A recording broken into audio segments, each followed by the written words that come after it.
80% svojej 30-kilovej nadváhy som neschudla športom ani prudkými dietami. Rosaceu, akné a vrásky som si nezlikvidovala skúšaním produktom, ale práve naopak. Tým, že som urobila veľmi jednoduchú zmenu vo svojom živote, ktorá mi zlikvidovala obidva moje neduhy. Zlepšila moju pleť a zlikvidovala nadváhu. Stačilo mi pochopiť naozaj pár jednoduchých krokov, ako sa začať stravovať, tak, aby tá strava bola udržateľná najbližších 20 rokov.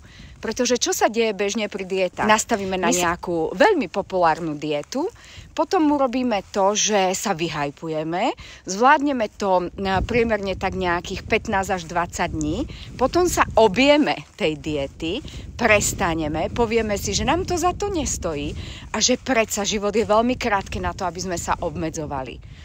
Čo sa stane s pleťou? 1 300 000 odporúčaní, vyskúšame krémy, 5. cez 9. Štandardne vôbec nevieme, čo si na tú pleť aplikujeme. A výsledok je, že si pleť ešte viac poškodíme a povieme si, že naše babky stejne nič poriadne nepoužívali, tak na čo by som to robila ja? Presne toto sa deje, pokiaľ ženy nevedia, alebo pokiaľ ľudia nevedia, čo majú jesť, tak, aby to dokázali jesť 20 rokov. Čiže tá strava by mala byť veľmi jednoduchá a neznamená, že máme hľadovať, to v žiadnom prípade. A takisto by sme mali sa naučiť, čo naša pleť potrebuje na starostlivosť a prestať prekombinovávať 1 380 000 produktov. Presne z týchto dôvodov sme s mojou kamarátkou, expertkou na stravu pripravili pre vás projekt, ktorý sa volá Cestanier k pleti. Niekoľko desaťročí našich chýb, nášho skúšania, našich kurzov a neviem čo, sme zosumarizovali do jednoduchých rád, ktoré nám naozaj fungujú bez jojo efektu, bez toho, aby sme chudli, priberali, bez toho, aby našu pleť sme si poškodzovali. Pretože to, čo dávame do tela, to sa nám vždy odzrkadlí aj na pleti. No a paradoxne nemusíte pri tom športovať. PS, prečo ja vám natáčam práve toto videá z lesa?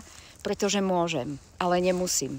80% 30-kilovej nadváhy som neschudla športom ani dietami, ale veľmi jednoduchou zmenou stravovania a len obyčajnou chôdzou, len obyčajným pohybom. A že teraz som v lese, pretože môžem, ale nemusím. A moja pleť? Takmer bez vrások pri mojich 45 rokoch, bez rosaceí, bez akné. Pridajte sa k nám, stačí napísať do komentu chcem a pošlem vám link na projekt, ktorý je úplne zdarma. Nechajte sa inšpirovať.